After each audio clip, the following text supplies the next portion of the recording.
Okay, we're at 10:02. I'd like to go ahead and get started. Let me introduce myself. I'm Tracy Clark. I'm the director at AUW California on the board, and I'm the communications chair. And one thing I'd like to note on your screen, you should all see my screen, the presentation on the screen. And the first slide here is talking about what's available to you as an attendee. We have turned the chat off, but you are able to use the Q&A function to pose any question you may have. We're going to actually stop at the end of the presentation to answer questions. We do have a couple people monitoring the Q&A, so feel free to ask questions, any questions during the presentation. We'll answer what we can. Otherwise, we'll leave them till the end of the presentation. The Q&A button is down on the bottom of your screen, and it looks like this, what I'm pointing to right now. And if you want to download the presentation, you can go to the California website homepage, click on webinars for 2020-2021, and you should see this listed in the list and be able to download the documents associated with it. This meeting has been being recorded, and a summary Q&A document and example documents will be posted following this meeting. So without further ado, I'd like to introduce our speaker. Her name is Indrani Chattery. And let me see if I can advance this slide. There we go. Our speaker is Indrani Chatterjee. She's originally from Kolkata, eastern part of India, and migrated to the US in 1984. Since then, she's been living in the greater LA area. She has a Bachelor of Science in Science from India, a Bachelor of Arts in Finance, and an MBA from National University, San Diego. She's been involved with a number of various nonprofit community services over 25 years in the greater LA area. She organized fundraising events for Center for Southeast Asia Studies, UC Berkeley, and finance director for Dakshini Bengali Organization's North American Bengali Conference project in the Long Beach Convention Center. Those are some examples of what she's done with her community service work. She joined AUW Torrance branch in 2001, and she's since then has served as International Relations Chair, Treasurer, and as branch president. She served as International Advocacy in AUW California State Board from 2015 to 2020, and facilitated workshops in the 2016 and 2018 California State Conventions. She's currently serving as a member of the Advancement Committee in AUW National, and her passion is to promote cultural diversity, and that's what we'll show in today's event, and that's what drove her to put this presentation together. So join me in welcoming Indrani, and I'll leave it up to you, Indrani. Thank you, Tracy. Good morning, and welcome to Cultural Diversity webinar. AUW has been empowering women as individuals and as a community since 1881. AUW mission is to advance gender equity for women and girls through research, education, and advocacy. AUW California helps California branches in meeting the vision and mission of AUW by providing programs, education, and resources. Today, we will talk about the importance of cultural diversity. Cultural diversity defines the existence of variety of ethnic groups within a society. Next slide, please. Every person can make a positive contribution to the larger society like United States of America in spite of their different ethnic background. Next slide, yeah. Another way to define cultural diversity: curiosity, understand, liberal, talent, urge, rational, amicable, linguistic. That is cultural. Now I will introduce the speakers. Herlinda Chico from Long Beach branch. Herlinda? Good morning. I'm so happy to be here participating in this panel. I'm Herlinda Chico. I am the field deputy for LA County Supervisor Janice Hahn. I've worked in government, public service for 20 years now for 5 different local cities and now the county. For the supervisor, I'm her representative, representing the cities of Long Beach, Signal Hill, and Catalina Island, all very, very diverse. And I'm really excited to participate in this panel on cultural diversity, particularly during this time in our history. I think this is a time for reflection and a time to refocus and decide how we want to move forward. And having this discussion is the start. And so I think it's important, and I'm happy to participate. Thank you. Thank you. Rosaura? Well. Good morning, everyone. My name is Rosaura. I consider myself Italian by heart, French by mind, and American by action. I was born in Paris into an Italian family. I attended an Italian high school, French university, where I pursued a PhD in molecular biology. And like many scientists, I came to this country as a postdoctoral fellow at the National Institutes of Health, where I worked in yeast genetics and molecular virology for a few years, and then at the Food and Drug Administration in infectious diseases. And like, again, many international scientists, I settled in this country where I raised a multicultural family, bridging cultural diversity within my own household. And in the last 20-something year, I worked in a biotech company in the San Francisco Bay Area, dedicated to the development of cancer biomarkers for the early detection of cancer. And in the last 2 years ago, I joined the AUW San Francisco branch. I'm passionate in STEM education, and I wanted to contribute particularly to the Tech Track program. And I'm currently secretary of the branch. And I'm excited really to be here today, and I'm looking forward to an exciting conversation around cultural diversity. Thank you, Rosaura. Shampurna? Hi, good morning, everyone. My name is Sampurna, so go by the name of Sam. I am professionally a business consultant, and I'm a philanthropist and youth advocate at heart. I went to the University of California, Riverside, and have a BA in psychology. Then I did my MBA from the California Institute of Advanced Management. And I'm highly affiliated with an organization based in Torrance, California called Dakshini. And I'm also the youth chair for the North American Bengali Conference.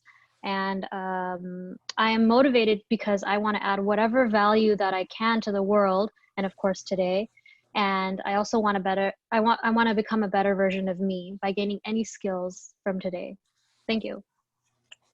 Diane Henry? Good morning, everyone. I'm the daughter of Annabelle Mitchell, the granddaughter of Annie Troy, the great-great-granddaughter of Annie, and about 2 other generations of enslaved women. I'm happy to be here today to share my story as well as learn the stories of others. It is a pleasure to be able to work with the various organizations within the Southern California area. Presently, I'm the chapter chair for American Women for International Understanding. I've been a member since 2012. I'm currently the founder and chair of a program that was put in place about 6 years ago called Career Opportunities for International Relations. And this was done in collaboration with the State Department. I also found an organization called Women of Greater Los Angeles County. And our signature event is the program that uplifts and brings about awareness of Biddy Mason, who was also an enslaved woman who walked from Mississippi to California, was the founder of the first African-American church in Los Angeles, as well as owning property in downtown Los Angeles. And that program is called A Call for Boldness, Biddy Mason, Unsung Sheroes Celebration. Thank you, Diane. And now we will go to our program discussion topics. Discussion topics will be cultural diversity benefits. What are the challenges speakers have confronted at the education institutions and at their workplaces? Why is cultural diversity important for a nonprofit membership organization like UW California? How do speakers recommend bringing college-educated women from the other ethnic groups to UW organization? How to motivate professional women with ages between 30 to 40 to join UW California? UW California needs more diverse younger members. How to motivate them to join? Let's start with cultural diversity benefits. Harlinda? Thank you. You know, I live in Long Beach, and it is one of the most diverse cities in the nation. In fact, our city council is incredibly diverse. So it appropriately represents the communities that they serve. We're also home to the largest Cambodian population outside of Southeast Asia. So the benefits of having all of this cultural diversity is shared experiences. While I don't know or understand the plight of my Cambodian brothers and sisters here in Long Beach, and having to be refugees and flee their country because of genocide,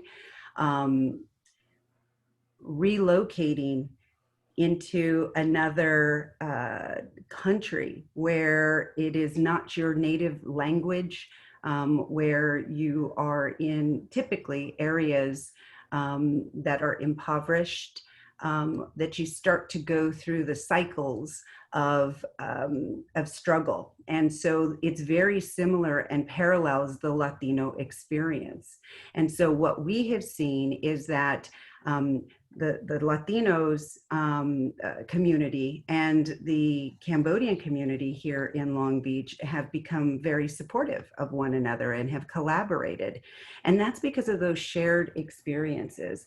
And I think regardless of your background, having an understanding of someone else's history and experience just enriches you, particularly when you're in positions where you can create policy, where you can create change in your own community. You must have an understanding of the cultural diversity that's all around you. You have to be sensitive to that.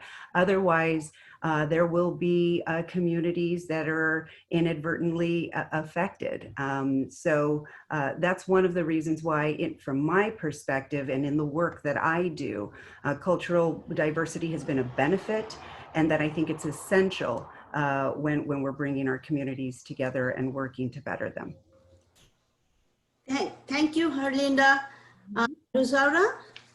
Yeah, well, when I say that I'm Italian by heart and French by mind and American by action, I really mean that this slogan, sort of personal slogan, truly encapsulates who I am at this stage in my life, having been exposed at least to three major cultures during my lifetime. I carry from my Italian heritage, I think, the word culture, fascination for ancient civilization and other culture, and the love of the classics and the humanities. I owe to my French education background, not only my scientific background, but also political awareness and a sense of becoming a global citizen of the world.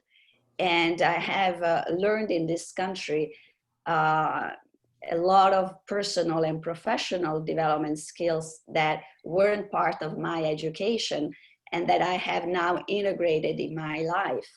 So I really integrated these three cultures in my life experience. And as I was raising a multicultural family with its own challenges, I learned to bridge beyond differences and find common grounds on which to build. And this concept of really blending the best of more than one world is really what I have implemented sort of as I was raising my girls. My daughters, we offered them a French education in a French educational system, but also made them experience the American educational system that brings a lot of personal self-realization and individualism together with a lot of social skills.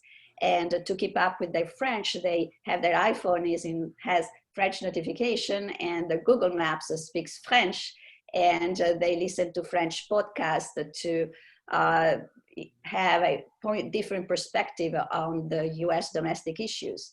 So I think that for anyone, any individual or any organization or any enterprise that wishes to embrace cultural diversity, I think that you will see at least three major positive outcomes. And one is enhancing cultural awareness. Second one is really global citizenship. And the third one is really this desire to connect beyond differences and to work together for a common and better good. Thank you, Rosaura. How about Sam? Yes, I definitely echo what Herlinda and Rosaura both said so far on cultural diversity benefits. I see cultural diversity as a unifying element, as we all do. You know, with cultural diversity, it attracts the best of individuals from all the cultural different groups, right?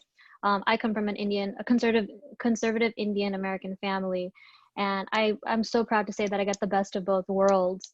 You know, I celebrate my Indian heritage, yet I love American baseball as well.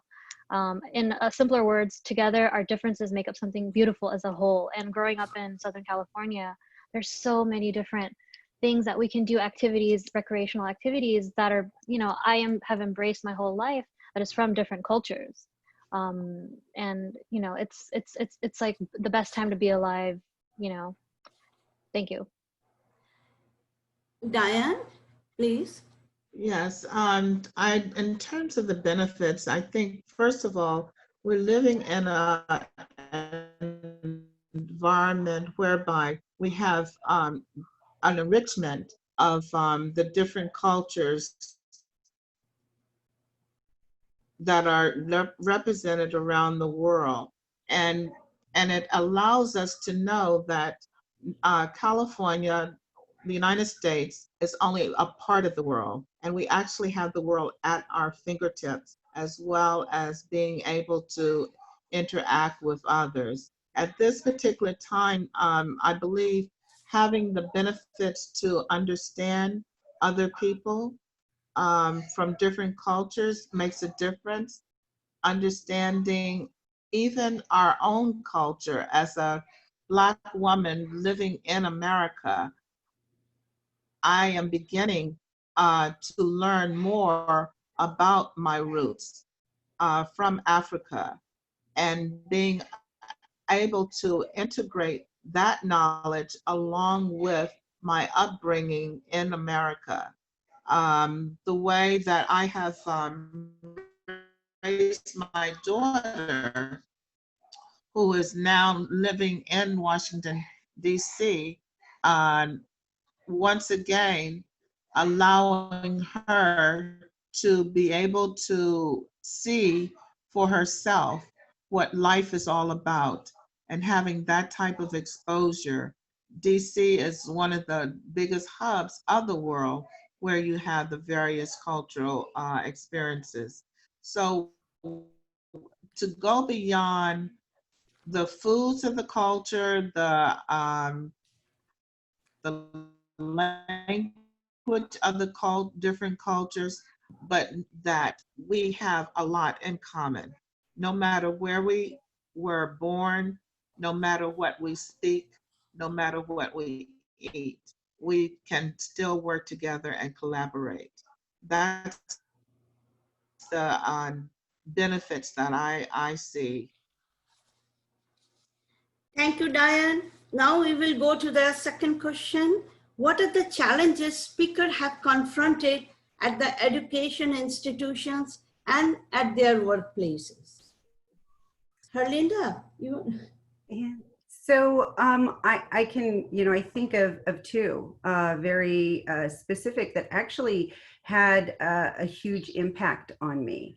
When I first attended Rio Hondo College, I was trying to, we're at the age where we're trying to find our identity. And unfortunately, I grew up in a home where self-hatred of our culture was ingrained in my grandparents, right? My grandparents were born here. Both sets of my grandparents were born here. And particularly with my maternal grandmother, it was, I think she was shamed and disciplined a lot. And so all 13 of her Mexican children have Anglo names, and you did not speak Spanish. And we were very disconnected from our culture because we needed to assimilate. And so I started to connect with my Latino background. So I wanted to join Mecha at Rio Hondo College. And I remember once they found out I didn't speak Spanish, they were turned off by that and felt like, and again, these are young college students, but what do you mean you don't speak Spanish? Are you ashamed of your heritage? And that was a question I'd never thought about. And I just didn't know. And so I didn't feel welcomed, even within my own cultural group. And then when I got older, I remember working for an elected official, and I was helping a constituent. I knew who this constituent was. She was an older Caucasian woman, lived in a fairly affluent area. And I stayed on the phone with her for quite some time trying to resolve her issue. At the end, she was very happy. And she said, wow, thank you so much. What's your name again? And I said, Herlinda Chico. And she said, wow, you don't sound Mexican. And I thought, okay. I really didn't know how to take that. Again, two completely different perspectives, right? I was not Mexican enough for a particular group. And then I was being applauded for not being Mexican, and having those traits. Fortunately, when I got older and made a trip to Mexico and felt this connection that, wow, these are my roots. This is my heritage. This is my culture. Then I began to really embrace it and learn and understand the struggle of other Latinos within, my own cultural group that I had no idea what those struggles were. And so everyone has their unique experience, even within our own cultural groups. And so just like the first slide showed, Indrani, that we need to recognize and respect different cultural groups, I think we also need to recognize and respect the experiences within our own cultural groups. Rasara? Well, challenges that we confronted at the education institutions and workplace. Well, I was very fortunate at the NIH as a PhD scientist coming from France. I was part of a very large pool of international scientists coming from all over the world. So the NIH was a highly culturally diverse environment already over 20 years ago. And in fact, the NIH thrives on this specific pool on international scientists who come under very specific immigration status and visas to participate and to create a critical mass of scientists to participate to the research and innovation of this country, this specific top research institution. And which is actually a wonderful immigration program that other countries have attempted to copy from the United States, that has been going on since World War II about, and that has really made this country the powerhouse of innovation and technology that it is. Now, outside of the NIH bubble, I did have to struggle for survival as well, let alone even if I was fortunate again, because my immigration process was a legal immigration process. Still, it was a very difficult one. And also I had challenges to face to find jobs and emerge in the workplace. And I definitely had to gain and develop skills that weren't part of my education or a combination of my educational background and personality. So I had to become more prioritize productivity and efficiency and time management, and be more of a risk taker, taking more initiative and being more resourceful, and basically get things done. And that's the wonderful aspect that we learn, and that's my American by action aspect of my slogan. And I also embraced other things of the American culture. If not much baseball, I did embrace this sense of volunteerism, the community service and giving back to the community, which I really love. And I have incorporated again into my life by being part of a UW, for example, or being part of a community urban development group in my neighborhood. So that's my American by action part. Thank you. Sam?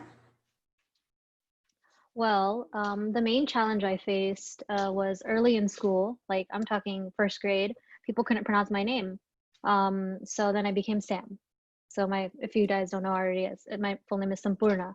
So, all throughout high school and college, I've been Sam. But towards the end of college, my friends also, encouraged me to, start going by my full first name. So that was a learning experience, but I wanted to emphasize on how I come from a model minority. So there was this pressure growing up that, oh, I'm Indian, I have to be a doctor, engineer, or lawyer. Clearly I'm none of that, but the mental pressure, has, built me who I am today. And, my friends, like my Indian friends, like we're not all the same. Like some of us are very Indian, some of us are not. And so the ones who are not, they're ashamed of their culture, and, they kind of poke fun at me. But, I've always, held my pride high and never, been ashamed at all. I was one of the only Indian Americans in my high school at the time. So I got to I had the positive experience of being everyone's Indian friend. And in college, I didn't face much of a challenge either, because you see Riverside is very diverse. I also got the opportunity to embrace many other cultures, the Latino culture, Asian culture, Middle Eastern. So it's ups and downs. Thank you. Linda? No.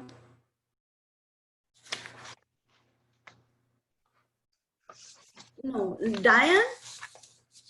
Where is Diane?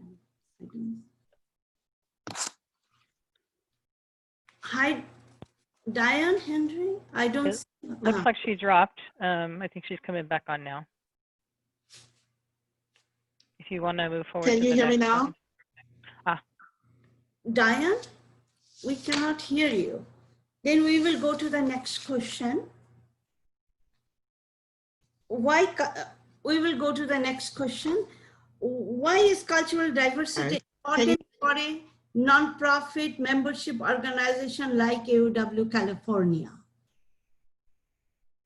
Indrani, Diane's on, and when she was talking, so if you want to go back to her so she can answer that question, that's fine. But if not, if we're going to move on to the next question. Yeah, but we will move on to the next question. I didn't hear all of it because Diane was coming in and she was saying, can you hear me? So I didn't hear. Can you repeat the question? Okay, why is cultural diversity important for a nonprofit membership organization like AUW California? Sure. It's critical when we're working on women's issues. It's it's not just Caucasian women issues. This is, you know, women's issues across the board. And so understanding the cultural diversity, the experiences that we've all spoken about, an immigrant experience, you know, a different cultural experiences, all of those need to be understood when we're forming priorities. And I'll give you an example of one of the challenges that we're seeing in the state legislature. And I'll tell you that, you know, this is politics and government. I love kind of a policy wonk there, but there are shifting priorities because of the conversations that are taking place now.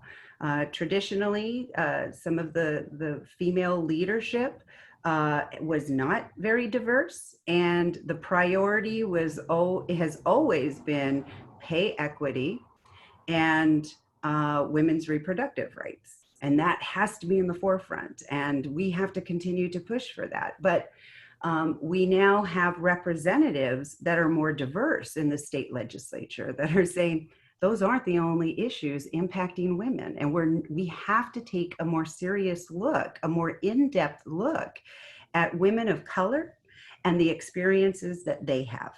And so I think that as an organization that not only engages the community, but also advocates for policy, right? They're on so many different levels. AAUW has a hand in so many areas.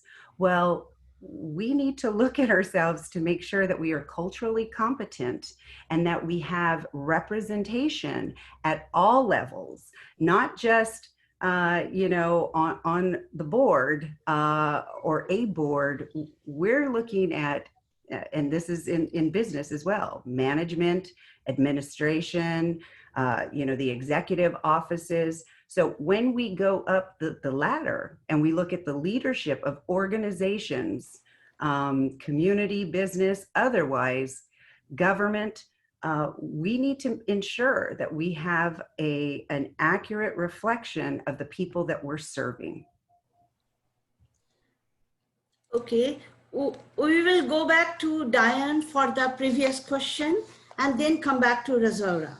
Diane, kindly please discuss about what are the challenges speakers have confronted at the education institution and at their workplaces. Please continue on that. Okay, I want to say that my first encounter in terms of realizing being a Black person in America, in 1954, the first year of desegregation was the year that I started kindergarten. And from there, over the summer, we had an integrated, we lived in an integrated community. However, just over the summer, most of the kids and families that I had played with or either knew had already left. So our school was predominantly Black by the time I entered kindergarten. So we're saying that the systemic racism that I have had to live with all of my life is not a new way of living. It has been the way of living. And I agree with you in terms of having not only from the top.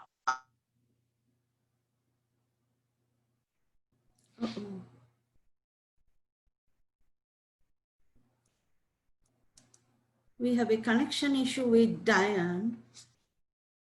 Diane, we cannot hear you. Fair housing, employment, healthcare. As we can see, even during this time, the deprivation of people who are underrepresented are challenged regarding the healthcare situation, not because they weren't interested in their care, but at the same time, these are some of the items that people, if we are truly represented, Irregardless of who is at the table, their voice must speak for everyone.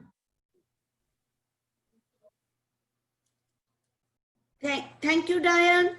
Rosaura, will you please answer the third question? Why is cultural diversity important for a nonprofit membership organization like you? I totally agree with her, Linda and Diane comments. If AUW's mission is to empower all women and not just a subset, and to be an effective voice of all those women, we need to have that representation in our membership and in our leadership, or else we are not going to be the voice for them. And we won't even know what the actual topics of concern are, just like Herlinda said. And I would like to also expand beyond just the simple cross-cultural diversity and to expand the notion that there are a lot of variables that make up our identities, and gender is only one. For that matters, nowadays we are also consider sexuality, but also variables like languages, like socioeconomic background, educational difference, the college-bound versus non-college educated women, religion and creed and disability and age. All those are variables, and not just variables for clinical studies I'm very familiar with, but really they are variables for these organizations, for the representation in these organizations. And we have to be cognizant as well that there is a cumulative effect when you add up all these differences, which all these variables, and each one of these variables may lead to difference, discrimination, and racism. And when you accumulate many of those, well, you'll have some women who will have a more fortunate history and less fortunate history than others. And we have to do something about it. And there is a saying, to whom much is given, much is demanded. I feel that if we feel we are more fortunate, well, we need to turn around and stop what we're doing and think what we can do in our little lives and little microcosm that could change a little bit around ourselves and bridge a little bit of these inequalities. And I think that being member of AUW allow us to do that. Thank you. Rosaura, Sam? Yes, I definitely echo what everyone has said so far. Just adding to it that, you know, AAUW serving as an umbrella for college-educated women, it's important for them to be, once again, that unifying element. And with that diverse platform, we can create, if the platform is created and if we pursue it, you know, membership can increase in everything. I will get to it in the next few questions, actually. I'm saving the good stuff for later. So thank you. Thank you, Sam. Diane, are you there? I don't see Diane. Diane, lost her connection? Yeah, Hi, Diane. It seems we can. Yeah, if you move on again, and then when she comes back, I'll ask her to turn off her video. Okay. Maybe that'll help. We are going to the next question. How speakers will pursue to bring college-educated women from the other ethnic groups to AUW organization? Who will take this question first? Sam, do you want to take? You are saving your answer? Oh yes, I was actually saving my answers for question 5 and 6, but I can, you know, take a crack at this one as well. Okay. Actually, no, thank you, but I will save it for the next 2 questions. Well, I'll take this The mystery surprise. Okay, then I see Diane. I can see Diane. Hi, Diane. Diane is mute, that's why she cannot hear. Diane, you are on mute. Okay. Herlinda, can you please answer that House Speaker will pursue to bring college educated women? We will come back to Diane later. You know, we've actually had this conversation at our branch. We're having a lot of conversations at our branch right now, which are just stimulating and innovative. And I'm really proud of the group of women that I'm working with right now. They're embracing change, which can be difficult, particularly for an organization. You know, the Long Beach branch is 100 years old, and so I'm really proud of our members. And one of the things we talked about is the structure of our meetings, and we don't make them conducive to the lifestyles of younger members.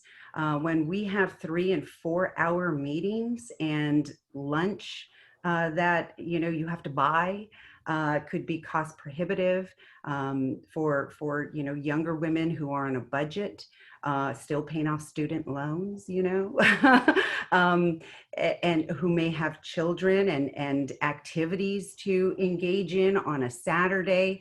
So we need to be cognizant of these things that are prohibiting younger women from getting involved. One of the other I think topics that we spoke about was maybe we have not an advisory, but almost a junior level where you're not exactly a member, but if you are going through college, that we want to be there to assist, right? The whole goal here is to have these college educated women. So why not engage women who are in college and get them involved at that level? One of the other ideas that was brilliant that we just discussed last week was creating a young women's task force, not of us, but of actual young women who can recommend and provide those recommendations to us as to how we can best engage that particular group. I do still consider myself young, but tomorrow I'm turning 47. So I'm a little, I'm pushing 50 now, so I'm experienced. I'm more experienced. But those are some of the ideas that we're kicking around at our branch. And like I said, I'm really happy that everyone's open to the change and really trying to engage and attract younger women. I don't see Diane, but then I will go to Razora. Can you hear me? Yeah. Hi, Diane. I can hear you, but Indrani, yeah. I have turned off her video in hopes that maybe her audio will be, she won't be dropped all the time. So you may not be able to see her, but you can talk to her. Okay, Diane. Yes. We missed you that question. Why is the cultural diversity important for a nonprofit membership organization like UW California? We didn't hear from you. Kindly please. Well, I think one of the reasons because we all start aging, and if we want the organization to remain and be around forever, then we need to bring in younger people. And one of the things that I would suggest is not to wait until someone goes to college, because that within itself does not allow others who may be interested in the works of the organization to be aware of the organization. Because as college women and graduates, it seems as though a lot of our works that we do are with people who are not attending college. So I would suggest that we start having more interaction with people who are not college bound per se, but we can consider at least having the awareness of the organization and what we're doing. That's number one. And I also agree regarding the financial challenges of being a part of an organization, because everyone cannot afford to go to college. So that needs to be something on the table to be discussed. Okay, thank you, Diane. Diane, when you are on the line, can we ask you how, number 4 question, how speakers will pursue to bring college-educated women from the other ethnic groups to AUW organization? Will you please answer this? And then I will come back to other speakers. Okay, I would say, given the climate that we're in right now, as a suggestion, we're halfway through the year. Why not waive the fee for those who are of a diverse or different background to come into the organization and then start paying the fee? Oh, okay. That is the motivation. And next, Rosaura? Yeah, so we know that questions 4, 5, and 6 are slightly overlapping, but the 4 is specifically how to bring college-educated women from culturally diverse background, okay? So I think that first we have to use the tools that we have in our toolbox at AUW, which is WorkSmart. And I think that WorkSmart is the thing that we can publicize on college campuses and universities. And we have to strengthen the partnership with college campuses and have a presence there where we can offer maybe leadership opportunities to younger women who are college bound. And WorkSmart is also particularly tailored, I would say, to help international students who are on campus, who will remain in this country and will have to navigate the workforce here and how to get a job, and will need support and mentorship and guidance to do that. So it's actually a very attractive tool. It's also an attractive tool for first generation college women because they also have lesser of a support in their family and surrounding for mentorship and getting jobs. And in the longer run, I would say that we have to do more extensive and systematic outreach. The organization cannot be just serving events of the present membership. We need to show up at other organizations. Cultural center, community cultural centers are very active areas in this country for diverse communities. So if we partner with them and we are present in their events, we can also bring them in to ours. So I think that it's getting more out there and be doing more advertising about our own organization as well. Thank you, Rosaura. Now we will go back to question 5. And I think Sam was waiting to answer that. I will start with Sam. How to motivate professional women with ages between 30 to 45 to join AUW California. Sam, please. Alrighty, good morning again. So there's this movement going on, right? Diversity, inclusion, women's empowerment. So I don't know if you guys know, millennials are obviously the leaders of that fight right now. So, once again, if AUW can serve as that platform, that would be the best thing right now. Millennials are the most culturally diverse of any generation before them. So for me, I only feel productive if my work has meaning and impact. I need a sense of purpose where I feel like I play a role in a larger plan. So if I don't feel like I belong, then I'm gonna disregard things. We have to feel valued, and in return, it could maybe motivate people like me, women like me, to join the organization. You have to advertise how they fit into the network and how it can benefit them. We have to sell the togetherness. Paint the picture that depicts the advancement of not only just the millennials, but those around them as well. I feel as if this can add to the ongoing success of the organization. Yeah, and then tapping into the next question too, Yeah, they're all overlapping. So I have a few comments on that. So Go ahead. whoever wants to. Go ahead and do with the question 6 also, Sam. That way we Okay. continue the same thing.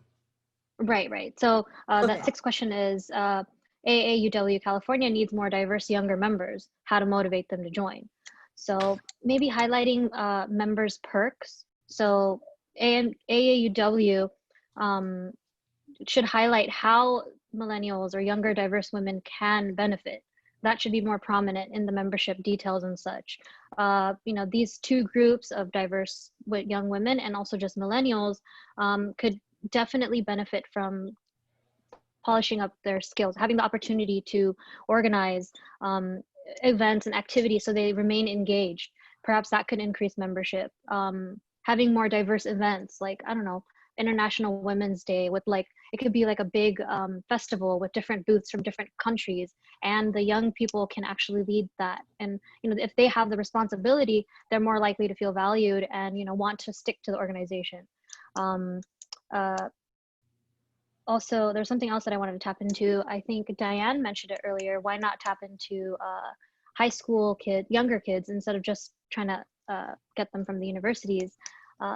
There's the high school key clubs that we were all in. Maybe AAUW can offer volunteer hours, because once again, you have to see how you fit in, what you can benefit from the organization.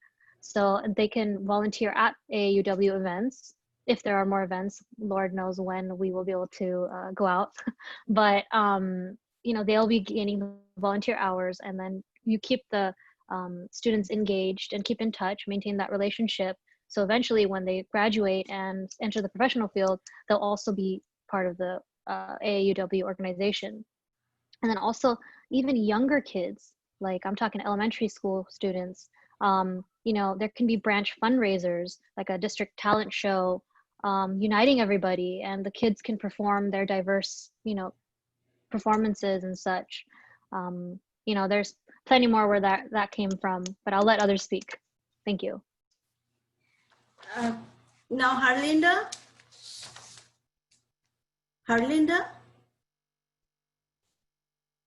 Sorry, I was reading some of the questions, so I was trying to move that box. Question 5. How to motivate professional women with ages between 30 to 45 to join AUW California? Question 5. Sure. So one of the questions that we that we talked about was how to engage a more diverse, younger crowd. One of the suggestions I had after realizing that the members who had been there who had been members for a long time would say, well, we need to engage our city council again so that they can advertise it at the city council meetings, because city council members have, announcements. Well, those are probably people who are watching the city council meeting are probably already engaged, right? So we need to think outside of what we've typically done and find new ways. One of my strengths is the network of community groups that I work with. And so my suggestion was to have each member suggest a grassroots community group, not the established groups that have been around for a long time and in the leadership and get the funding. I'm talking about the women that are working with formerly sex trafficked young women who are struggling to find their path to college. How do we hear their voices and figure out how we can support them? Not just listen to a panel about it, but how do we really engage those young women? Our former foster youth who struggle in college. There are organizations that work with that population. There are Khmer Girls in Action here in Long Beach is a Cambodian young women's group that is expanded, that has now, they're working on immigration policy and advocacy. They're doing great things. These are young women. They may not be on the path to college yet, but we can help them. Or they may be in college and we can still help them, or they may have just graduated, right? And so we need to capture these members who are involved, that are more engaged now and want to be part of a group. And I think with, balancing the experience that AAUW has, while bringing in new perspectives, we can be very successful in addressing a lot of issues that span the spectrum of cultural diversity. So I think we just need to strengthen our collaboration a little bit more with community groups. Thank you, Herlinda. Rosaura, do you want to go? Yeah, I mean, the question about how to recruit or motivate women ages 30 to 45, I thought that's the most challenging group, I would say, because it's an age group where women are in a very busy stage life, or they're growing their career and they're growing their families, and so they don't have much time to devote to many organizations, and they may be already engaged in a professional organization that takes up their time and their membership fee, so they will not necessarily add up another one. So I think that is a very challenging group to recruit. But again, I think that Work Smart is our tool, and also going outside, using campuses and colleges to advertise their Work Smart will allow us to recruit new women, and also partner maybe with other professional organizations. I feel very strongly about the fact that nonprofit organizations shouldn't duplicate the work of others, because that represents really a waste of resources and time. So if AUW knows well how to do Work Smart, so then we can offer it to other professional organizations, so they don't have to do the same salary negotiation class. And then we can do more outreach with this organization and hopefully recruit some of the women into ours. I also think that Work Smart is also designed for women who are actually not in a traditional college career path, because that's what is really going to help them. And that is if the association, the AUW, allows or will enable at some point to expand our membership to non-college bound women, well, then we'll have a stronger membership and a stronger base. Yeah. Thank you. Rosaura?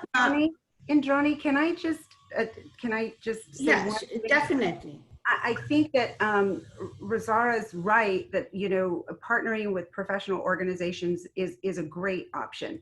But I also think that we need to look at things from a different lens, where, when I think sometimes we have a picture of what our 30 to 40-year-olds look like. That they're already accomplished, right?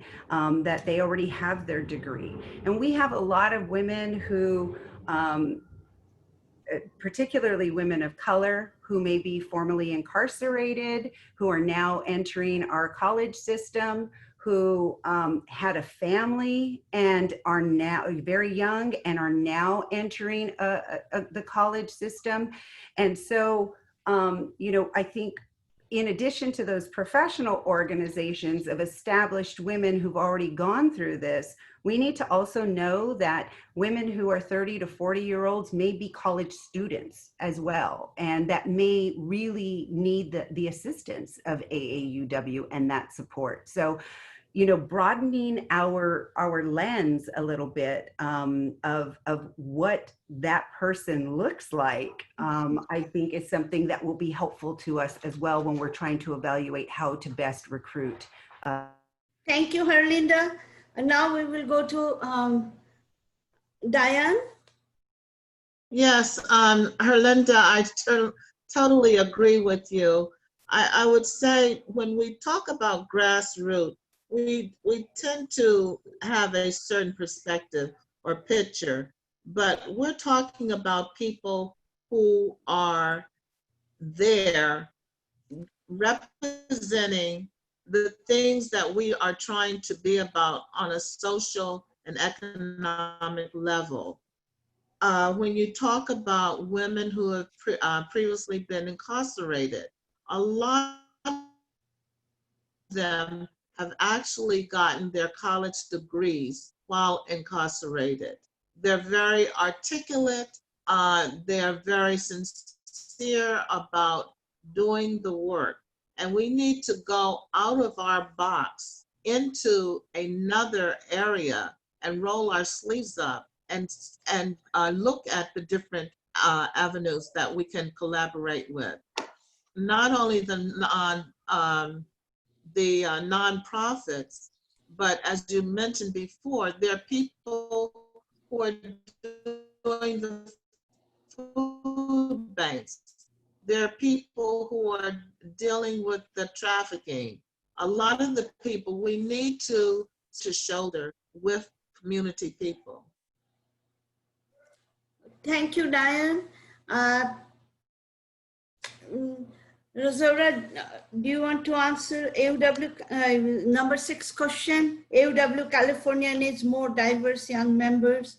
How to motivate them to join? Yeah, absolutely. I think that it encompasses already a little bit what we already said, but Yes. if for any nonprofit organization, for sustainability, we need to have younger members by definition. We need to recruit new talent. We need a new energy. We need new vitality. We need a vision for the future. And I'm very appreciative of what I heard from Sam and I heard Linda and Diane's perspective about also expanding to more grassroots community movements. I have immediate and less immediate ways of achieving how to bring younger members. Besides Work Smart that we already discussed already on college campuses, etc., I think that investing in in helping the middle school and group, we have programs at AUW very successful, like the Tech Track or the Speak Track or any other track program that anyone wants to create that is geared for the middle school, which is a very critical age group where we really can work and keep the girls in school and motivated for education. I think that following up on those girls who attend Tech Track or Speech Track is very important. It's not just about having a 1-week summer camp. It's about also following these alumni over the years. And this is something that I've tried to start in our San Francisco branch, and I read on the California Perspective newsletter that there are other branches that do that. So we have launched a program to complement Tech Track by creating events that are geared to the Tech Track alumni, hoping to nurture their interest in STEM. Of course, I'm passionate in STEM, that's my thing, but and to basically support them as they go and in the exploration of STEM disciplines as they go through high school and as they get into college. So we held a career panel of STEM in different of women in different STEM careers in January, and they all had, we had a freshly graduated and more seasoned women in different disciplines. So I think that investing in in young programs and educational program is a way to recruit future AUW members. Thank you, panelists. Now we will start our Q&A session. We will start with the questions that is coming through Q&A. Okay, Randa, are you available to Yes. ask some of the questions? Thanks. Yes. Many interesting, good questions. I hope we have a chance to get through them. First, what several people put on that they wanted to thank Linda for sharing her different experiences in 2 worlds. Somebody says, I'm exactly like you and have the experience similar to yours. Next, I think I live in perhaps the least diverse community in Marin. and certainly a segregated one. What's your advice for deepening understanding of cultural diversity in this situation? And then she adds a little bit later, actually, Marin itself is likely one of the least diverse counties in California. Also, one of the large percentage of people over 65 who have grown up in a culture that just doesn't see, quote unquote, the problems of economic and racial injustices. Good luck. Diane, do you want to answer? We lost Diane. No, can you hear me? Okay, yes, I can hear you. Yes. Can you please answer that? That's a lot to unpack, but for starters, it's start talking to people who don't look like you. Listen to them, get their stories firsthand. I would highly recommend more interaction that way, because it isn't rocket science to know right from wrong, or who's been right, or who has been given privileges. So the second thing, you talked about what to do about it. Was that the question? Yes. I would say, look at the statistics and start releasing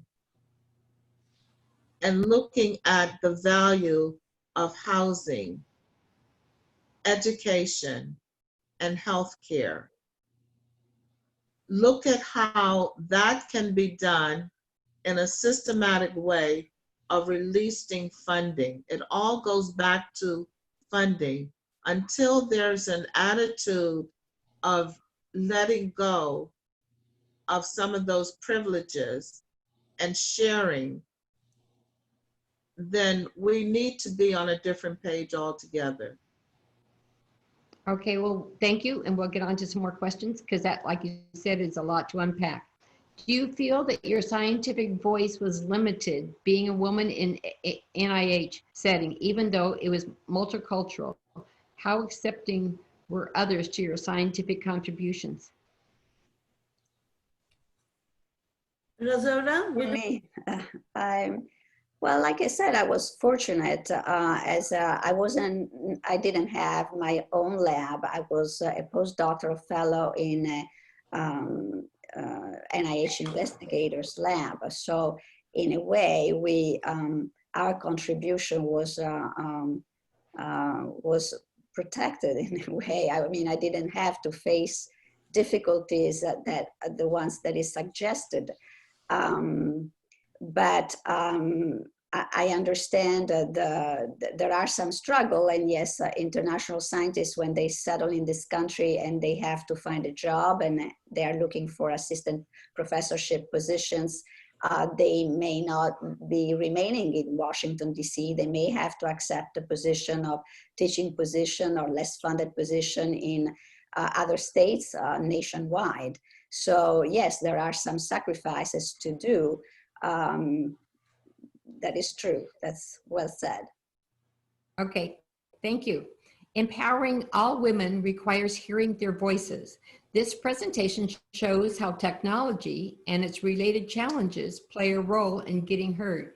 How will technology be simply but positively embraced to consider cultural aspects of women and girls in the work of AUW advancing gender equity?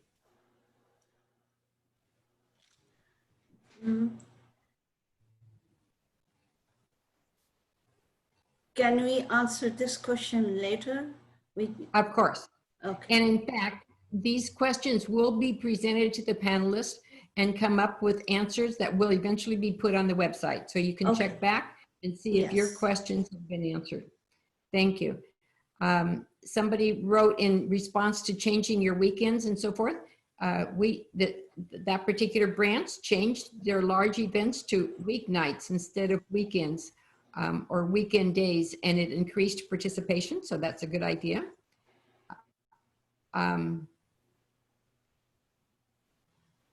Many people are thanking people because the panelists, because they're just opening their eyes to various pieces of information, which is very helpful. Thank you. How are your organizations including in affirming and making safe trans women? Herlinda? You know, that's a great question, especially for those of us that have large LGBTQIA plus communities, you know, San Francisco and Long Beach. And that is something that we do need to do more outreach on. You know, we have the Center of Long Beach here that does wonderful work. We have a lot of many organizations, and it is important to lift trans voices. When I was talking about my experience within my own cultural community, it's the same thing that you'll find in the LGBTQ community, that the trans community has, you know, often been marginalized even within their own community. And so that's a great question or suggestion. And now I'm going to start contacting all my organizations to get more trans women to the Long Beach branch. So thank you for that. I appreciate it. Thank you. Great presentation. Sam has made some good points. Diane, at UW is on the fiscal year, but your idea of bringing in younger students that will serve in Tech Trek and STEM conference is a wonderful idea. We offer Zoom-based showcase of the online version of Work Smart, and it is being well received. That's a very important piece of information to pass on to the branches. Somebody is saying, our branch had a presentation on sexual orientation, gender identity, and this was well attended and opened up a great conversation. Also, many attendees talked about members of their family who have difficult sexual identities, different sexual identities, and we found that it was a very good to share those feelings. Okay. I think this one's very helpful. Do you realize that Title IX applies to jails and prisons? Inequity in education in this venue is rampant. I think that's an important thing to consider, especially in places where we could be of some help to the population. Okay. Randa, any more question? I think that's probably hits the high points, but just such positive comments, I have to tell you. If we have some time, there's one, I would like to address that Marin County, or the Marin County. Yeah, go ahead, go ahead.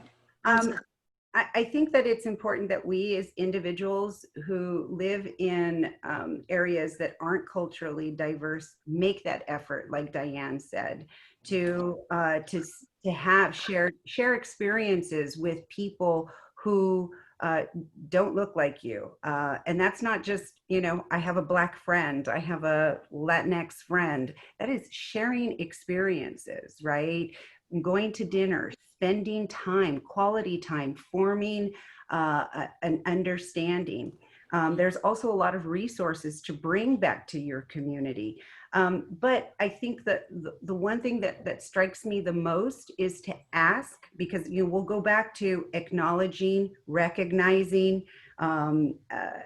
before we can move on, is why is your community so white? Why is it so white? And what can you do to change that? How do you make your community more inviting? You know, Long Beach, when they started this framework of reconciliation here, which was presented by one of our Black council members, One of the things that the new city manager did right away is engage the employees in the city of Long Beach to find an understanding of what their experiences were like at work racially, to ensure that they're creating a safe work environment, one that's conducive to anti-racism. And then they also, on their website, if you go to the City of Long Beach's website, they list their history of racism. And that's a hard thing for some people to read, to understand, and to embrace. But I think that is a great way to educate people about privilege, and those who, because of the systemic racism, their cultures have been robbed of them, their race has been held against them, and they haven't been able to prosper. So I would definitely, self-reflection is a wonderful thing. We can always do it, each of us, for various reasons. But I think that would be an important first step. Okay. Any more question, Rhonda? Well, one has just recently come in that says AAUW Sacramento will be holding monthly discussions this year, looking at ourselves and our implicit biases, reading a book, and she said they haven't decided which one to start with because they have so many to choose from, and discussing our responsibility in attending and addressing and acknowledging our white privilege. Our hope is that by recognizing our bias, being aware of it, and using an equity lens to look at it, of all of our activities will help us be more attractive to women of color. And then ends with, thank you so much for your perspectives.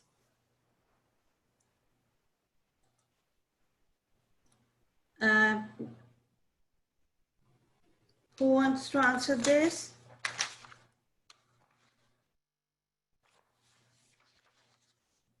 Diane?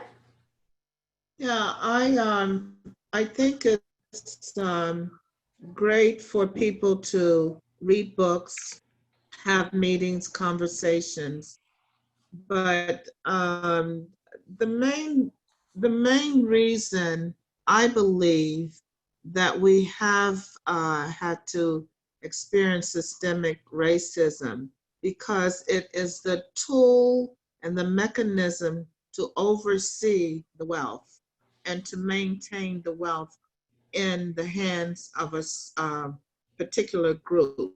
So until the wealth is released to all, then having conversations, going to breakfast, reading books will not really answer, or for me would be the answer. The saying says, follow the money. We want everyone to follow the money and to have the money. Oh, good answer. Okay. Another question that just came in to all panelists: would AAUW potentially reach younger and more culturally diverse members if A, we eliminated the degree requirement, and or B, offered membership dues on a sliding scale based on a person's income? Yes, 100% yes. Membership dues, this is Indrani, membership dues, sliding scale, yes. I agree with that, because that way organization will attract more inner city women, younger women, those who love to join our organization, but maybe very tight with the money. And that is maybe organization can consider. Rosaura, do you have any? I was just thinking also some other comments between the Marina and Herlinda answer and Diane answer, and I was thinking that Sam also mentioned something about the International Day of Women. I think that creating events, and I know that there is a pandemic, but we can plan for after pandemic, create events around that to embrace culturally diverse community, to open to other communities locally. The Marine branch can partner with the San Francisco branch or with an East Bay branch to have a larger community of culturally diverse people, okay?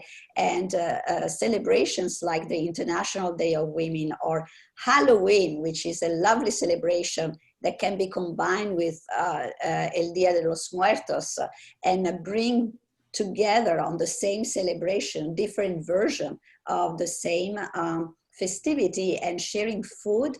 I think that that is the simplest and first step to do so that we can now, like Diane says, listen, not just read, listen to the stories of the other people.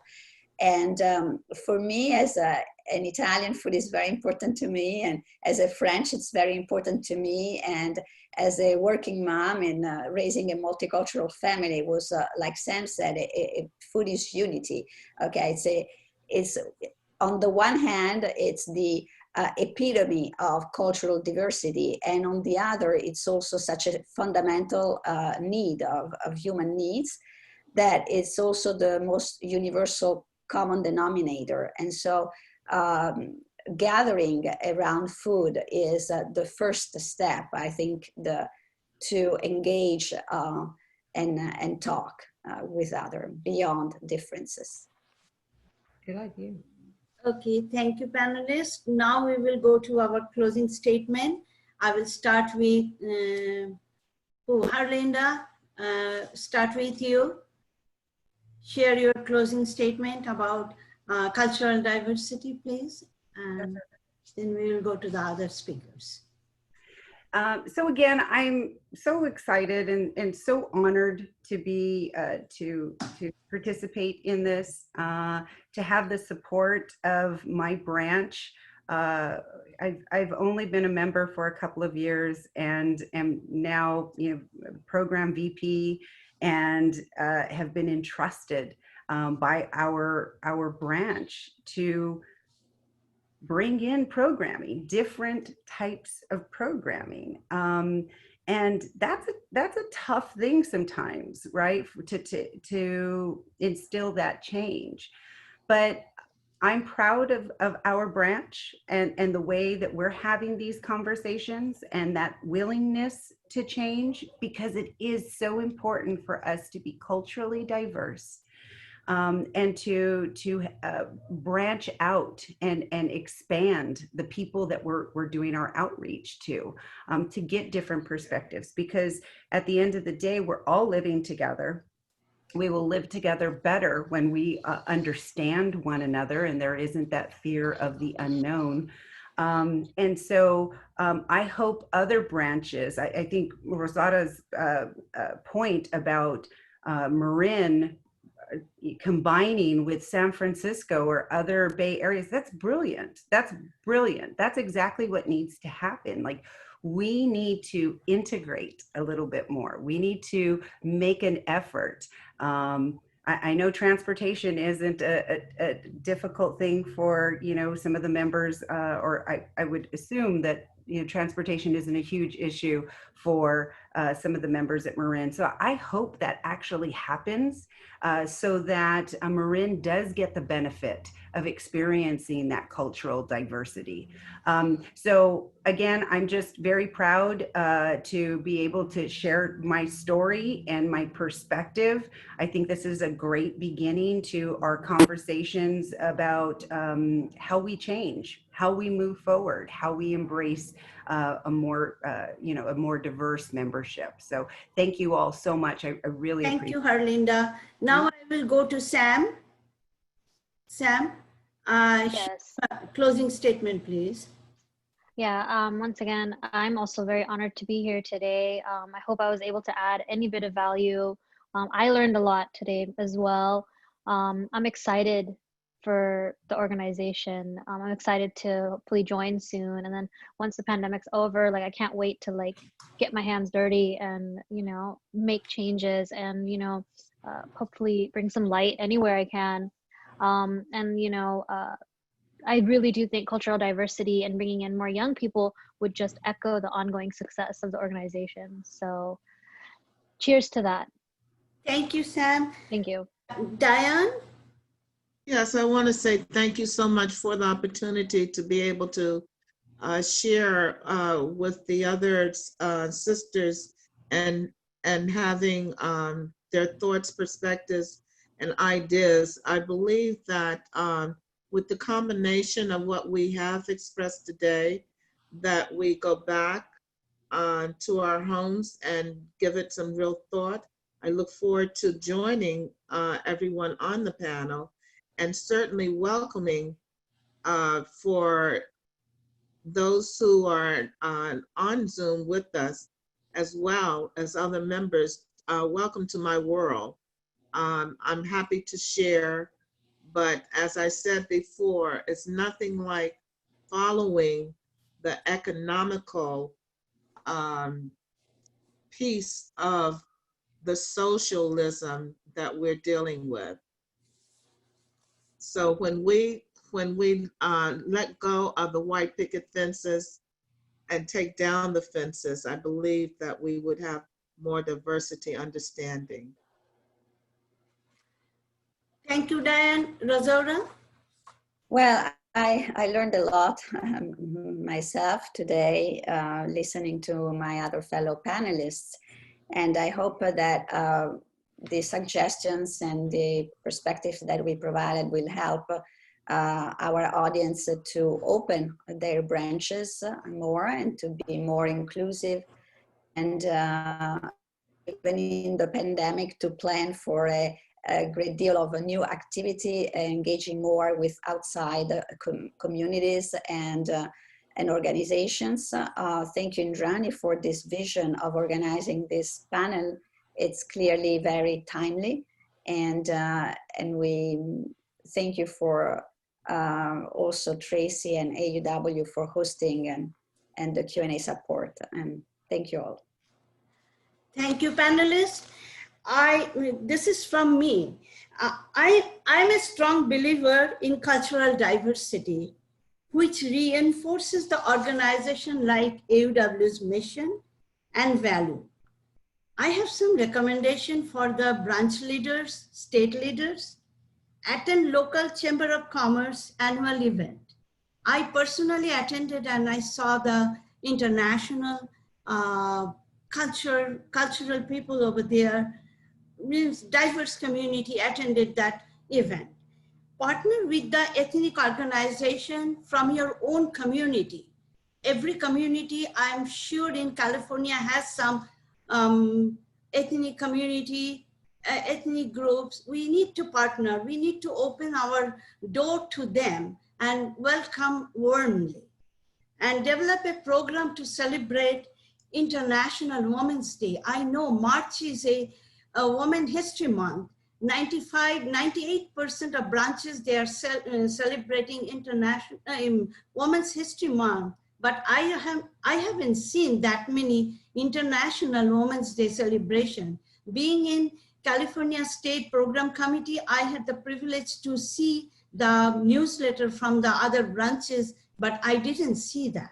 That is one of the way you can invite other community, other ethnic groups, younger educated women to join the organization. And panel discussion, where you can have the panel just like today in your branch, so that other community, local community women, they know that we exist. In my friend circle, many of them have questioned me why I joined AUW. And my answer to them that I like the mission. AUW has a very strong mission, and that is the reason I joined. Thank you, panelists. Thank you, attendees. Now we will close our session over here. Thank you. Yeah, before we go, I'd like to mention also that we have a couple of upcoming webinars. The first of which is Speech Trek 101. It's going to be on August 10th. And the next one is August 26th, Racial Injustice, Understanding It, Recognizing It, and Talking About It. And both, you can find more descriptions about those webinars on our website. That's www.aw-ca.org. And all you need to do is click at the top menu, 2020 to 2021 webinars, and you'll find all that information there. Thank you so much, everyone. Indrani, for putting this together, and panelists, thank you so much for taking your time Yes. out today. This was very informative. Thank you so much. Thank you.